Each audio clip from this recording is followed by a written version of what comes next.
नमस्कार, आप देख रहे हैं 6 बजे की 6 बड़ी खबरें। आपके साथ में हूं अमित गर्ग शुक्ला। शुरुआत करते हैं पहली बड़ी खबर के साथ। कोरोना ने यूपी के 72 जिलों को अपनी चपेट में ले लिया है। कोरोना के ताजा आंकड़े चिंता बढ़ाने वाले हैं, क्योंकि शहर शहर कोरोना का संक्रमण बढ़ता जा रहा है। चलिए हम आपको एक रिपोर्ट के जरिए दिखाते हैं कि यूपी के कौन कौन से शहर कोरोना कारखाने के रूप में तब्दील हो चुके हैं। देश में 80,000 के पार पहुंचा कोरोना का आंकड़ा। यूपी के 72 जिलों तक फैला कोरोना। आगरा में 800 के करीब पहुंची संक्रमितों की संख्या। गाजियाबाद में 24 घंटे में 23 नए मामले। हापुड़ में एक ही परिवार के 10 लोग संक्रमित। प्रयागराज में फूटा कोरोना बम। करीब 2 महीने से कोरोना के खिलाफ जंग जारी है। सीएम योगी एक मजबूत सेनापति की तरह यूपी के 23 करोड़ लोगों की हिफाजत के लिए डटे हुए हैं। स्वास्थ्य कर्मी, सरकारी अधिकारी, कर्मचारी, पुलिस के जवान दिन रात मोर्चे पर मुस्तैद हैं। लेकिन कोरोना संक्रमण रुकने के बजाय फैलता जा रहा है। लॉकडाउन 3 लागू हुआ तो यूपी के 20 से अधिक जिले ग्रीन जोन में थे, लेकिन लॉकडाउन 3 खत्म होते होते कोरोना वायरस यूपी के 72 जिलों तक फैल चुका है। यूपी स्वास्थ्य विभाग की ओर से जारी ताजा आंकड़ों के मुताबिक मरीजों की संख्या 3,945 है। एक्टिव केस 1,773 है। ठीक हुए मरीजों की संख्या 2,080 है, जबकि 92 लोगों ने इलाज के दौरान दम तोड़ दिया। बीते 24 घंटे में कोरोना के 154 नए मामले सामने आए। गाजियाबाद में 24 घंटे में 23 नए केस सामने आए, जबकि हापुड़ में एक ही परिवार में 10 लोग कोरोना संक्रमित हुए। प्रयागराज में 24 घंटे में 7 नए कोरोना संक्रमित सामने आए। लखीमपुर खीरी में कोरोना के 10 नए मामले सामने आए और सुल्तानपुर में 4 नए केस मिले। आगरा में कुल संक्रमितों की संख्या 785 हो गई। कानपुर नगर में 312, लखनऊ में 282, मेरठ में 286, नोएडा में 249 और गाजियाबाद में 169 लोग कोरोना संक्रमित हैं। यूपी स्वास्थ्य विभाग का कहना है कि कोरोना के बढ़ते मामले चिंताजनक हैं, लेकिन इसकी रोकथाम के लिए हर जरूरी कदम उठाए जा रहे हैं। इस संक्रमण का वर्तमान में कोई वैक्सीन अथवा कोई दवा नहीं है। इससे हम सतर्क रह के अपना बचाव कर सकते हैं और वही सबसे सशक्त माध्यम है। पूरे प्रदेश में 55,539 आइसोलेशन बेड बनाए गए हैं। 24,719 क्वारंटाइन बेड है, जबकि वेंटिलेटर बेड की संख्या 1260 है। इसके अलावा 9,911 लोगों को फैसिलिटी क्वारंटाइन में रखा गया है। प्रदेश में टेस्टिंग लैब की संख्या 27 है। अब तक 1,51,835 लोगों के सैंपल लिए गए हैं, जिनमें से 1,47,890 लोगों की रिपोर्ट नेगेटिव आई है। कोरोना के खिलाफ रणनीति बनाने के लिए टीम 11 के साथ सीएम योगी की बैठकों का दौर भी लगातार जारी है। मुख्यमंत्री जी ने L1, L2 अस्पतालों में और मजबूती से कार्य करने का निर्देश दिया है।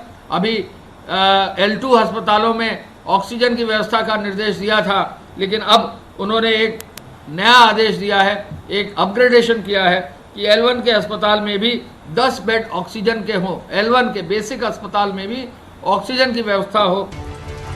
जब तक कोरोना वायरस की वैक्सीन नहीं बन जाती, तब तक वायरस के खात्मे की उम्मीद ना के बराबर है। ऐसे में संक्रमण के मामले तेजी से ना बढ़े, इसके लिए 2 गज की दूरी का मंत्र हम सबको अपनाना होगा। Bureau report, news 18। शहर बंद है, रोजगार भी बंद है, लेकिन भूख बंद नहीं है और इसीलिए मजदूर अपने घर लौटने को मजबूर हैं। गुरुवार की रात और शुक्रवार की सुबह ऐसे ही घर लौट रहे मजदूर अलग अलग जगहों पर हादसों का शिकार होते नजर आए।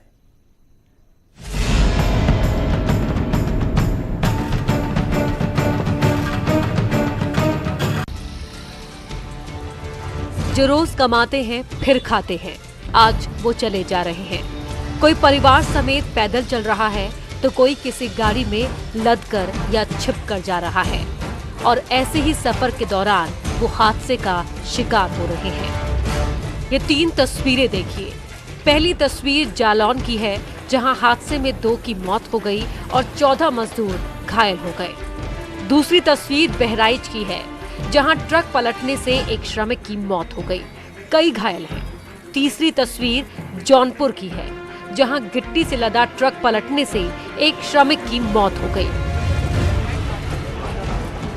रोजी रोटी के संकट से मजबूर मजदूर डबल ट्रेजेडी का शिकार हो रहे हैं।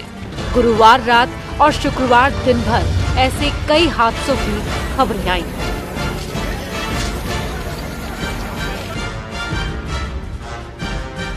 महोबा एक हादसा महोबा में हुआ, जहां मजदूरों से भरा ट्रक बेकाबू होकर पलट गया। एक मजदूर की मौत हो गई। ट्रक में सवार ये 66 मजदूर गुजरात से झारखंड जा रहे थे। बाराबंकी, सूरत से बहराइच की तरफ जा रहे 7 श्रमिक बाराबंकी में स्टेट हाईवे पर हादसे का शिकार हो गए। पैदल जा रहे श्रमिकों को पीछे से आ रहे ट्रक ने टक्कर मार दी। इस हादसे में 3 मजदूरों की मौत हो गई और 4 घायल हो गए। बहराइच में मजदूरों को ला रही टीसीएम हादसे का शिकार हो गई, जिसमें 30 मजदूर घायल हो गए। डीसीएम में 60 मजदूर महाराष्ट्र से घर लौट रहे थे। अमरोहा में दिल्ली से बरेली जा रहा प्रवासी मजदूर का परिवार हादसे का शिकार हो गया। हादसे में मजदूर के बेटे की दर्दनाक मौत हो गई। कोर्ट ने क्या कहा? वहीं मजदूरों के घर लौटने पर इलाहाबाद हाई कोर्ट और सुप्रीम कोर्ट का अहम फैसला आया है। उत्तर प्रदेश में दूसरे राज्यों से आ रहे मजदूरों की भीड़ पर इलाहाबाद हाई कोर्ट ने यूपी सरकार को आदेश दिया है कि सरकार 400 लोगों पर एक अधिकारी नियुक्त करे। वहीं प्रवासी मजदूरों को महाराष्ट्र से सुरक्षित घर भेजने पर सुप्रीम कोर्ट ने केंद्र, महाराष्ट्र और यूपी सरकार से जवाब मांगा है। मजदूरों को उनके गृह राज्य भेजने और प्रवासी मजदूरों को उनके घर पहुंचाने में यूपी सरकार की कोशिशों के बीच सीएम योगी ने अधिकारियों को सख्त निर्देश दिए हैं कि यूपी की सीमा में दाखिल होते ही सबसे पहले श्रमिकों के खाने पीने का इंतजाम सुनिश्चित किया जाए। Bureau report, news 18। जिंदगी का सफर है ये कैसा सफर? देश भर के अलग अलग कोनों से जो तस्वीरें आ रही हैं वो सोचने पर मजबूर कर रही हैं कि ये कैसा दर्दनाक सफर है जो कभी खत्म नहीं हो रहा है। हर रोज मजदूरों की बेबसी की एक नई तस्वीर सामने आ जाती है।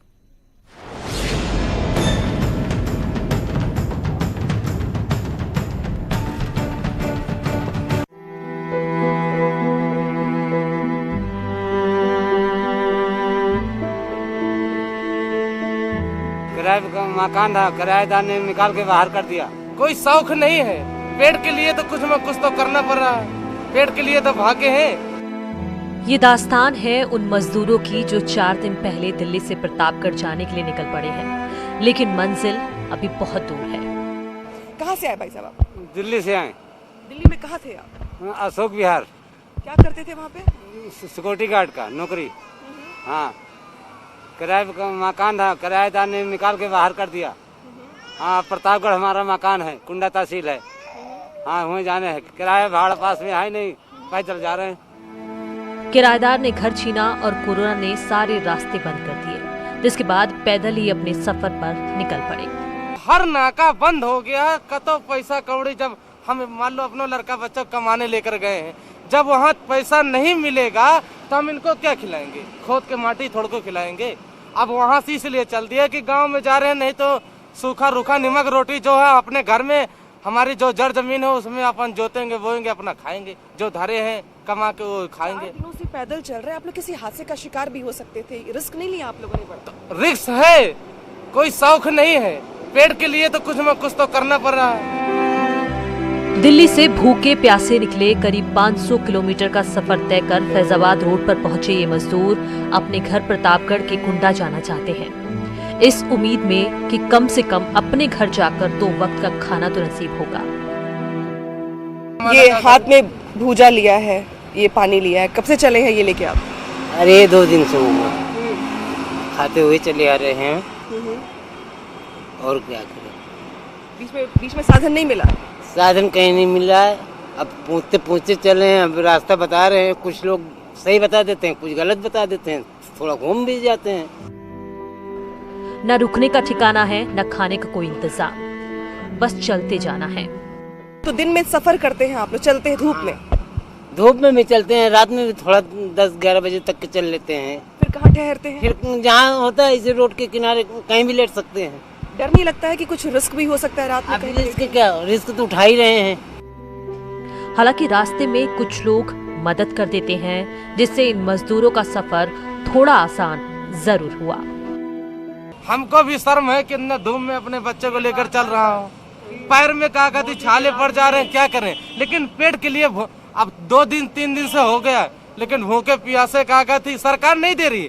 लेकिन आप जैसे गरीब दुखिया क्या कहती भूखे नहीं मरने दे रहे हैं। कोई पानी दे रहा, कोई क्या दे रहा, कोई बिस्कुट दे रहा, कोई खाना दे रहा, खिला रहे हैं भाई साहब लोग। 10 मिनट आराम करने के बाद मजदूरों का कारवां फिर चल पड़ा। रास्ते में जा रही एक गाड़ी से मदद मांगी तो उसने किराया इतना ज्यादा बता दिया कि ये मजदूर उसको दे नहीं सकते थे। एक आदमी का 600 रुपया यहाँ से ऊंचा हर के ये लेंगे। तो बात नहीं बनी, क्योंकि जो गाड़ी वाले हैं उन्होंने कहा कि पर हेड 600 रुपए लेंगे। इन लोगों के पास इतने पैसे नहीं हैं कि 600 रुपए दे पाएं, और इसलिए ये लोगों ने गाड़ी को छोड़ दिया। अभी अगली गाड़ी का इंतजार करेंगे, तब तक कुछ दूर पैदल चलेंगे, और जैसे ही कोई और गाड़ी मिलेगी तो उससे पूछेंगे कि क्या आप हमें आगे तक छोड़ देंगे। कुछ ऐसा ही रास्ता है जो खत्म होने का नाम नहीं ले रहा इनके लिए। 6 दिन हो गए हैं, 7 दिन हो चुके हैं, कुछ लोग ऐसे जो 3-4 दिन से चल रहे हैं, लेकिन दर्द की जो दास्तान है मजदूरों की वो खत्म होने का नाम नहीं ले रही है। फैजाबाद रोड जैसा नजारा लखनऊ के शहीद पथ और एयरपोर्ट के पास भी दिखा। यहाँ कोई दिल्ली से आया, कोई हरियाणा से तो कोई मुंबई से। लखनऊ का ये शहीद पथ का इलाका है, एयरपोर्ट बगल में। आप देख सकते हैं कि दूर दूर से कामगार और श्रमिक यहाँ पर आए हैं, यहाँ मौजूद हैं।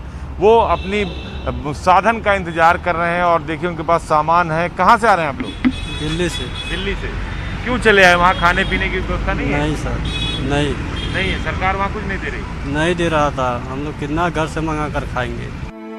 देश के अलग अलग शहरों से किसी तरह लखनऊ तो पहुंच गए, लेकिन सफर अभी बाकी है। आप कहाँ से आ रहे हो? मुंबई से। बम्बई से क्यों चले आए? वहाँ व्यवस्था नहीं खाने पीने? नहीं, कुछ नहीं। कुछ नहीं है। सरकार तो कह रही है हम खाना भी दे रहे हैं, पैसा भी दे रहे हैं, कुछ नहीं मिला? कुछ नहीं मिला। कैसे आए यहाँ तक? वो ट्रक से आए। अब कहाँ जाओगे? अब नखलऊ में है। अभी हमको जाना है समाधा, सरवन समाधा। पेट की भूख और बेरोजगारी ऐसी है कि ये सभी श्रमिक अपने कदम नहीं रोक पा रहे हैं। साधन क्या मिला? जो ट्रक 2 मिला तो 2-2 हजार रुपये लिया लो, तो हम लोग पास पैसा नहीं था तो हम लोग छोड़ दिए गाड़ी। अब तो कोई माने उसमें दानी हो तो थोड़ा लिया कर 2 किलो 20 किलोमीटर उतार देता था। खाना पीना नहीं मिल रहा? खाना तो मिला, खाना सर मिला। दिल्ली में कोई व्यवस्था नहीं मिली तो ये मजबूर कदम बस निकल पड़े, बिना किसी फिक्र के कि हजारों मील का ये सफर कैसे तय होगा। मजबूरी की एक तस्वीर आगरा से भी आई, जहां मजबूरी में एक मां अपने बच्चे को सूटकेस पर लिटाकर खींचती रही। बच्चे को गोद में नहीं ले सकती थी तो उसे ब्रीफकेस पर लिटा दिया। शायद सफर आसान हो जाएगा, लेकिन हजारों मील की दूरी कदमों से तय करना आसान नहीं होता। मजदूर है इसलिए मजबूर भी है। कोरोना की मार, गरीबी की मार और सिस्टम की मार, सारी मार एक साथ झेल रहा मजदूर घर जाना चाहता था। बस कैसे भी उसे अपने घर पहुंचना है। बैलगाड़ी से घर जाने के लिए निकला, लेकिन बैल एक ही था तो खुद ही गाड़ी को बैल के साथ खींचना पड़ गया। इंदौर की ये तस्वीर अंदर तक हिलाकर रख देती है। मीलों का सफर ही नहीं मार रहा, ये पेट की भूख भी जीने नहीं दे रही। इस तस्वीर को देखिए, बिहार के कटिहार स्टेशन की है। बिस्किट बंटने लगे तो कई दिनों से भूखे मजदूर इसी जद्दोजहद में लग गए कि एक बिस्किट का पैकेट बस कैसे भी हाथ लग जाए। अब इस तस्वीर को देखिए, मजबूर मां अपनी छोटी सी बच्ची के साथ हाथ में बैग लेकर निकल पड़ी। सूरत से महिला इलाहाबाद जाना चाहती थी। अपनी जिंदगी को दांव पर लगाकर ये महिला किसी भी तरह बस अपने घर पहुंचना चाहती है। वाराणसी में एक बच्चा रिक्शे पर अपने माँ बाप को लेकर निकल पड़ा, बिना इस फिक्र के कि कैसे इतना लंबा सफर तय होगा, कैसे मंजिल तक पहुंचेंगे। लेकिन श्रवण कुमार बनकर ये बच्चा अपने माँ बाप को रिक्शा पर बिठाकर खींचता जा रहा है। सरकार ने मजदूरों के लिए कई ट्रेनें चलाई हैं, लेकिन इन मजदूरों को भरोसा नहीं हो पा रहा है कि सरकार इन्हें घर तक पहुंचा देगी। इसलिए मजदूर अपने सफर पर निकल पड़े हैं। Bureau report, news 18। देश को लॉक हुए 52 दिन हो गए हैं और देश पर लगा हुआ ताला फिलहाल खुलता हुआ नहीं दिख रहा है। इसके संकेत पीएम ने पहले ही दे दिए हैं। 18 मई से लॉकडाउन 4 लग जाएगा, लेकिन सवाल यह है कि लॉकडाउन का चौथा चरण कैसा होगा। क्या सहूलियत मिलेगी और क्या कुछ मुश्किलें झेलनी पड़ सकती हैं, रिपोर्ट देखिए।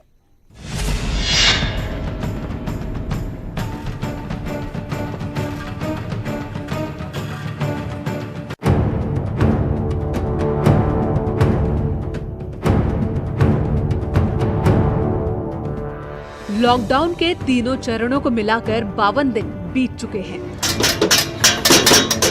बीते 52 दिनों में हमने लोगों को ताली और थाली बजाते देखा, घर की लाइट बंद कर दिया और मोमबत्ती जलाते देखा, डॉक्टर्स पर आसमान से फूलों की बारिश भी देखी। तो हमने बड़े बड़े शहरों से मजदूरों और कामगारों का पलायन भी देखा, ट्रेन की पटरियों पर उन्हें मरते देखा, सड़क पर पैदल रेंगते देखा। लेकिन लॉकडाउन 4 में हिंदुस्तान ऐसी तस्वीर अब नहीं देखना चाहता। वो चाहता है कि सड़क पर भटकते असहाय लोग मंजिल तक पहुंच जाएं, वो भी सही सलामत। साथ ही वो ये भी चाहता है कि 52 दिनों से लॉकडाउन में कैद उनकी जिंदगी पटरी पर लौट आए। लेकिन क्या लॉकडाउन 4 में ऐसा होने जा रहा है? लॉकडाउन 4 लॉकडाउन के तीनों चरणों से अलग होगा, इस बात के संकेत पीएम ने पहले ही दे दिए हैं। लेकिन सवाल ये है कि कितना अलग होगा? लॉकडाउन 4 का रंग रूप कैसा होगा? उसके नियम, कानून और कायदे कैसे होंगे? उम्मीद है कि आज से कल तक में गृह मंत्रालय की तरफ से नई गाइडलाइंस जारी कर दी जाएंगी। लेकिन अब तक मिले संकेतों से लॉकडाउन 4 की तस्वीर कैसी हो सकती है, चलिए हम आपको बताते हैं।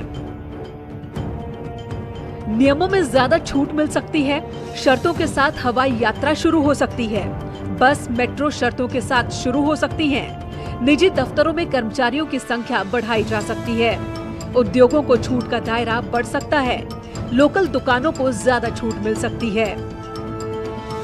देश में कोरोना के मामले 80,000 का आंकड़ा पार कर चुके हैं। ऐसे में इस बात की उम्मीद न के बराबर है कि लग्जरी सेवाओं पर लगी रोक हटे। मतलब ये कि मॉल्स, मल्टीप्लेक्स पर रोक जारी रह सकती है, जिम, पब, रेस्टोरेंट के खुलने पर रोक जारी रह सकती है, स्कूल कॉलेज की कक्षाओं पर भी रोक बरकरार रखी जा सकती है, sports complex, marriage hall, auditorium बंद रहेंगे। हॉटस्पॉट वाले इलाकों में सीमित क्षमता के साथ बसों को चलाना शुरू किया जाएगा। सवारियों की क्षमता को ध्यान में रखते हुए ऑटो और टैक्सी चलाए जाने की भी अनुमति दी जाएगी। एक राज्य से दूसरे राज्य में जाने के लिए ट्रैवल पास जरूरी होगा। सरकार अगले हफ्ते से घरेलू हवाई उड़ानों को भी शुरू करने की तैयारी कर रही है। हालांकि भारतीय रेलवे ने 30 जून तक सभी टिकट रद्द कर दिए हैं। इससे एक बात तो साफ है कि लॉकडाउन 4 में भी ट्रेनें पूरी क्षमता के साथ पटरी पर नहीं दौड़ेंगी। यूपी सरकार की तरफ से जो तैयारी की गई है, उसके मुताबिक लॉकडाउन 4.0 के दौरान हॉटस्पॉट और कंटेनमेंट इलाके को छोड़कर सभी इलाकों में कारखानों और फैक्ट्रियों को चलाने की इजाजत मिल सकती है। साथ ही सभी तरह के कंस्ट्रक्शन के काम भी शुरू हो सकते हैं। माना ये जा रहा है कि लॉकडाउन 4 में रेस्टोरेंट और होटल भी खुल सकते हैं। साथ ही सैलून और ब्यूटी पार्लर खोलने पर भी विचार किया जा रहा है। आर्थिक पैकेज के ऐलान के बाद केंद्र और राज्य सरकारों की कोशिश है कि बेपटरी हुई अर्थव्यवस्था को एक बार फिर से पटरी पर लाया जाए। लेकिन साथ ही साथ जोर इस बात पर भी है कि कोरोना संक्रमण को और अधिक न फैलने दिया जाए। Bureau report, news 18।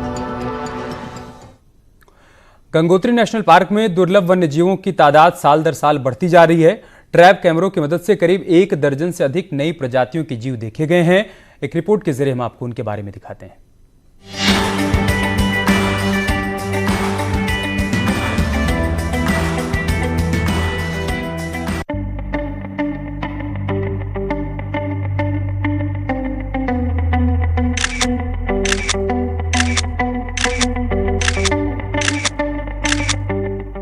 साल 1989 में गंगोत्री नेशनल पार्क की स्थापना के बाद केंद्र सरकार ने यहाँ मौजूद वन्य जीवों का पता लगाने के प्रयास किए थे, लेकिन गणना करना मुश्किल था। इसके बाद पार्क प्रशासन और वर्ष 2015 में नेलांग, गोमुख और केदारताल क्षेत्र में ट्रैप कैमरास लगाए गए। जिसके बाद से बीते 3 सालों की बात करें तो वन्य जीव संस्थान को स्नो लेपर्ड, भूरा और काला भालू, लाल लोमड़ी, कस्तूरी मृग, इसके अलावा 1 दर्जन से ज्यादा दुर्लभ वन्य जीवों की तस्वीरें मिली। गंगोत्री नेशनल पार्क में 42 कैमरा ट्रैप लगाए गए थे। अधिकांश कैमरा ट्रैपों के रिजल्ट हमारे पास प्राप्त हो गए हैं, जिसमें मुख्य रूप से हिम तेंदुआ, स्नो लेपर्ड, भूरा भालू, कस्तूरी मृग, रेड फॉक्स, तिब्बतियन उल्फ आदि जानवर काफ़ी संख्या में आए हुए हैं। वर्ष 2016 में हर्षिल क्षेत्र में हिमालयी जंगली कुत्ता दिखा था, जबकि वर्ष 2017 में सैंड फॉक्स, लिंक्स बिल्ली, तिब्बती भेड़िया, तिब्बती खरगोश, उड़ने वाली हिमालयी गिलहरी आदि दिखाई दिए। वहीं इस साल भी भारी तादाद में दुर्लभ प्रजाति के जंगली जानवरों की तस्वीरें कैमरे में कैद हुई।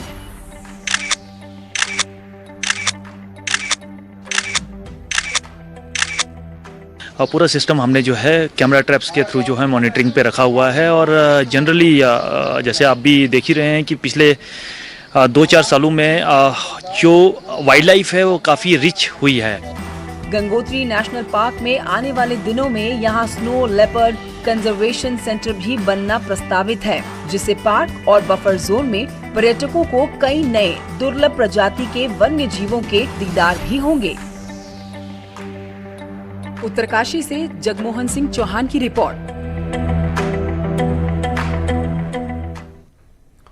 नैनीताल चिड़ियाघर के जानवर भले ही पिंजरे में हैं, लेकिन जंगल जैसा एहसास महसूस कर रहे हैं। लॉकडाउन के बाद से ही जू के जानवरों के व्यवहार में काफी बदलाव आया है और वो खुले घूम रहे हैं। जानकारी बता रहे हैं कि इन दिनों मानव दखल कम होने से वाइल्ड एनिमल में चिड़चिड़ापन कम हो गया है।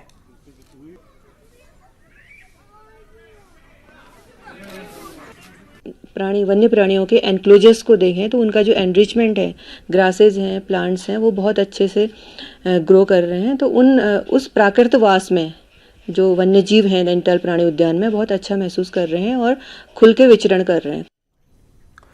पूरे विधि विधान के साथ ब्रह्म मुहूर्त में आज बद्रीनाथ धाम के कपाट खोल दिए गए। कपाट खुलने के मौके पर बद्रीनाथ धाम को 10 क्विंटल गेंदे के फूलों से सजाया गया था।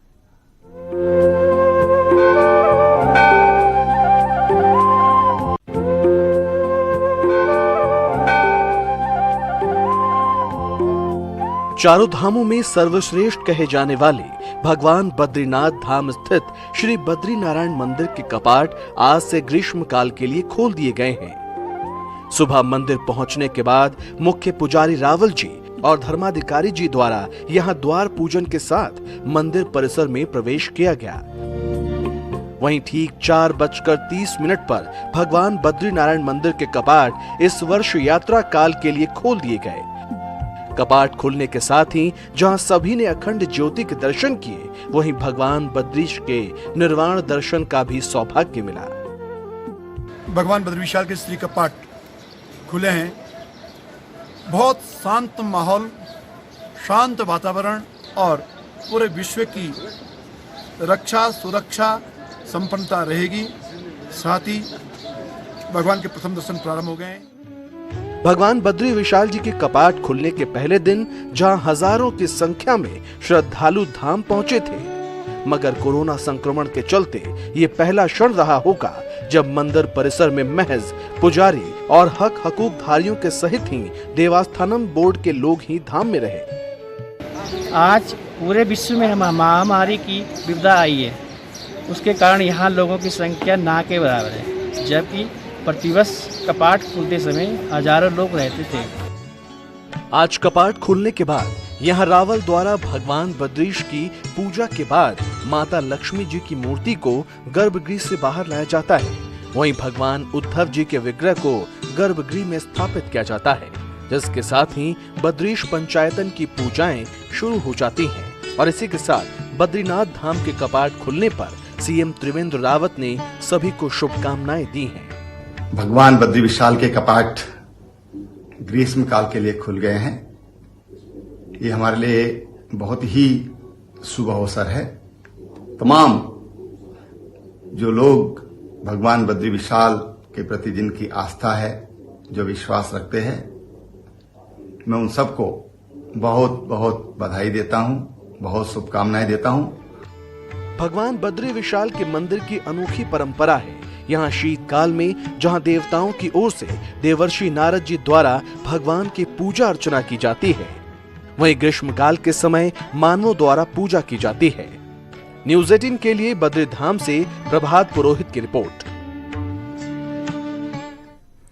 और चलिए इसके साथ इस बुलेटिन में इतना है, लेकिन खबरें जारी हैं, आप बने रहिए हमारे साथ। नमस्कार।